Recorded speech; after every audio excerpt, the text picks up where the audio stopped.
आप जब मंदिर में जाओ ना तो सबसे बड़ी पता है क्या प्रॉब्लम हमारी है? अगर मैं पूछूं आपसे, ये आपके लिए है, यहां वहां मत देखिए और इतने चिंता में मत डूबिएगा। आप ब्रह्मा विष्णु महेश नहीं हो कि इतना भार लिए बैठी हो कि सब कुछ चला रहे हो। ये भ्रम उतार दीजिए, ठीक है? जाकर के गोवर्धन जी में बहुत सारे ब्रजवासियों ने डंडों को लगाया था ना कन्हैया, हम डंडों को लगा लेते हैं। तो कन्हैया ने कहा कि चलो देखते हैं, परीक्षा लेते हैं ब्रजवासियों की। बोले ठीक है, अपने अपने डंडों को लगा लो। तो ब्रजवासियों को थोड़ा सा अभिमान हो गया कि बोले कि कन्हैया ये डंडों को ना हम लगा रखे हैं, तुम अपनी उंगली को हटा दो। तो जैसे ही भगवान अंदर ही अंदर मुस्कुराने लगे, बोले ब्रजवासियों को लगता है पता नहीं क्या हो गया है। बोले ठीक है, मैं उंगली को हल्की से ढीली कर रहा हूं, हटाता तो नहीं हूं। जैसे उन्होंने उंगली को ढीली किया, नीचे किया, सारे डंडे टूट गए। इससे क्या पता चलता है? हमें लगता है कि गृहस्थी रूपी अपने डंडों के प्रयत्न के डंडों से हमने अपनी गृहस्थी को थाम रखा है, चला रखा है। लेकिन ऐसा क्या है?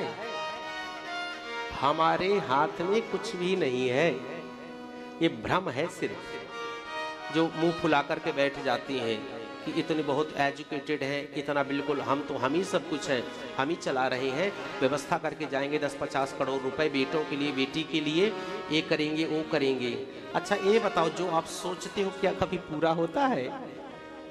जो आप नहीं सोचते हो वो हो जाता है। कभी भी किसी का नहीं हुआ वो ना, कहीं 1-8% हो जाए। जो हम सोचते हैं वो होता ही नहीं है, और जो नहीं सोचते वो हो जाता है। क्योंकि जो हम सोचते हैं वो हमारे लिए ठीक नहीं होता, ठीक है ना?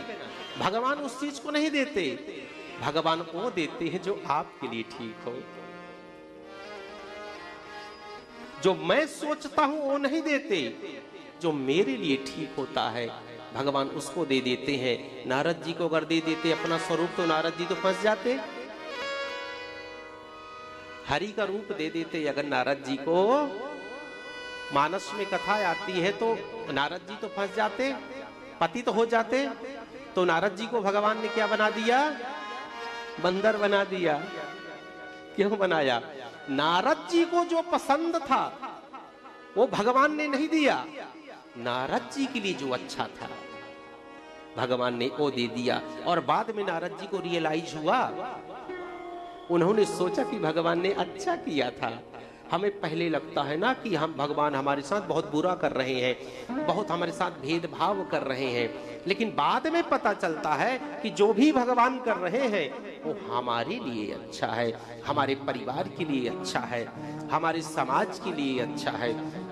तो भगवान यही करते हैं। तो इस संसार को अपने मन से, अपने चित्त से, अपने हृदय से आज हटाइए और गोविंद को बैठा लीजिए, गोविंद को अपने हृदय में प्रकट कर लीजिए, विद्यमान कर लीजिए, खींच करके बुला लीजिए। इस प्रांगण में भगवान का प्राकट्य हो, उसके पहले आपके हृदय में भगवान का प्राकट्य हो जाना चाहिए, प्रकट हो जाने चाहिए भगवान को। एक दिन की कथा काफी है, एक दिन का सत्संग काफी होता है समझने के लिए, भगवान से प्रीति करने के लिए, भगवान से प्रेम करने के लिए, उनकी वात्सल्यता के लिए, उनके अनुराग के लिए, उनके दिग्दर्शन के लिए, शरणागत होने के लिए एक दिन का जो है सत्संग काफी है। गहराइयों से सुना करिए, बड़े दिल से, बड़े हृदय से, बड़े भाव से, और जीवन में उस सत्संग को उतारिए आप। क्या होता है कि उतारते ही नहीं जीवन में। हम सुन लिए और सुन करके एक कथा के रूप में कि चलो कथा चल रही है, सिर्फ कथा चल रही है और कथा को सुनना चाहिए। सुन लिए, जैसे गाने वाने सुन लेते हो, बड़े भाव से सुनते हो गाने वाने,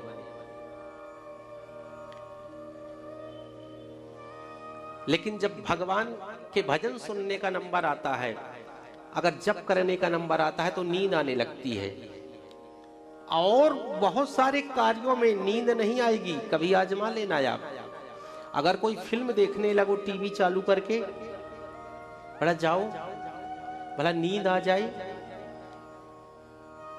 बिल्कुल ऐसे मन लगता है कि कोई डिस्टर्ब भी करे ना तो बेटी को डांट दोगे आप, अभी ये सब चीज ना करो, थोड़ा सा पूरा हो जाए। सास बहू साजिश देखने लगो, नींद आ जाए, जाके बच्चों को जाके तालाब के अंदर कराओगे आप, दरवाजे में, कमरे के अंदर, भला उसमें डिस्टरबेंस हो जाए कुछ।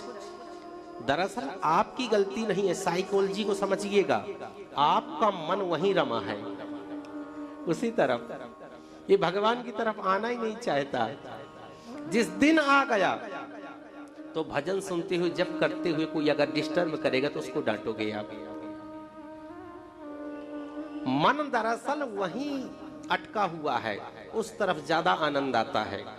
इस तरफ तो जानबूझ करके कभी सामाजिक मर्यादा हो गई, कभी ये हो गया। कुछ लोग तो डर के मारे आते हैं कि मरेंगे तो थोड़ा सा व्यवस्था कर ले, कोई ना कोई डिस्टरबेंस हो। मैं साइकोलॉजी समझता हूँ आज के इंसानों की।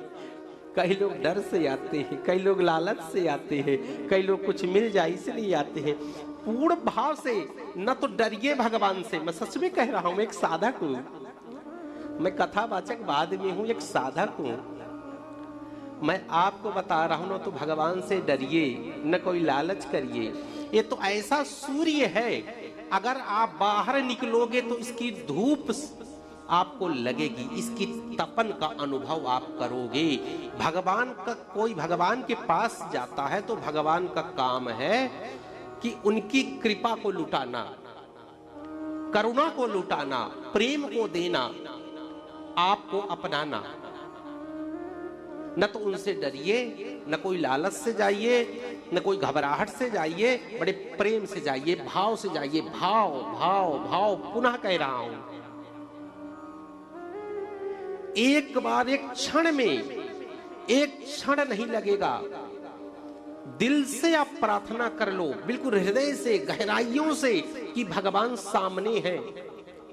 और ये भी शंका ना करो कि ये कोई पत्थर की मूर्ति है। कई लोग तो सिर्फ ये कहते हैं कि भगवान है कि नहीं, सुन रहे कि नहीं सुन रहे, भटक जाते हैं। ये कृष्ण नहीं सुन रहे, अब मैं हनुमान जी के पास जाती हूं। ये भी आपके साथ होता है, मुझे पता है। अब मैं वहां जाती हूं, वो जल्दी सुन लेते हैं। वो भी नहीं सुने तो फिर और मैं कहीं जाती हूं। चार लोग अगर बड़ाई कर दिए किसी और की तो फिर वहां पहुंच गए आप। भगवान में कहीं ना कहीं ऐसा नहीं कि भगवान नहीं देते हैं, आपकी जितनी श्रद्धा होनी चाहिए, जितना विश्वास होना चाहिए मूर्ति के प्रति, वो विश्वास में कमी है। भगवान, कोई भी भगवान प्रत्यक्ष है, संपूर्ण है, कुछ भी दे सकते हैं जो आप मांगोगे, कुछ भी प्रदान कर सकते हैं। आपके भगवान में कमी नहीं है, आप में कमी है, आपकी भावना में कमी है, आपके विश्वास में कमी है, आपके प्रेम में कमी है, आपके समर्पण में कमी है, आपकी मान्यता में कमी है, आपके स्वीकार करने में कमी है, आपके अंगीकार करने में कमी है। वहां कमी नहीं है, कमी हमारे अंदर है। और इस कमी को हम कभी देखना नहीं चाहते, स्वीकार नहीं करना चाहते, रियलाइज नहीं करना चाहते। इसको करिए। भगवान तो हर जगह व्याप्त है, हर जगह भगवान विद्यमान है। महाराज आइए